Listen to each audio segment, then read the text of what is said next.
What is HTML? HTML, Hypertext Markup Language, is the language that creates the structure of a web page. You can think of it as the skeleton of a building. It tells the browser what the page contains: titles, paragraphs, images, links, buttons, and so on. Each part of the content is tagged with a label that tells the browser what it represents. For example, this is a heading, this is a paragraph. HTML does not control appearance, only structure and meaning. What is CSS? CSS, Cascading Style Sheets, is the language that controls how the page looks.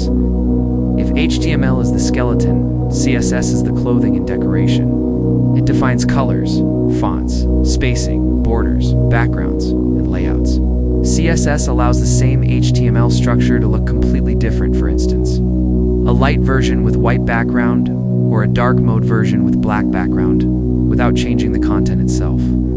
How pages are built and displayed. The browser receives the HTML file from the web server. It reads the HTML and builds an internal structure called the DOM. Document Object Model, a kind of map of all elements on the page. Then it loads the CSS files and creates another structure called the CSS-OM, which describes all style rules. The browser combines the DOM and CSS-OM to determine what elements to show and how they should look. Next, it calculates the size and position of every element on the screen. This step is called layout. Finally, it paints everything, turning code into visible pixels on your screen. This entire process happens in just milliseconds every time you open a web page. In short, HTML equals content and structure. CSS equals design and appearance. The browser equals the builder that reads everything and displays it visually.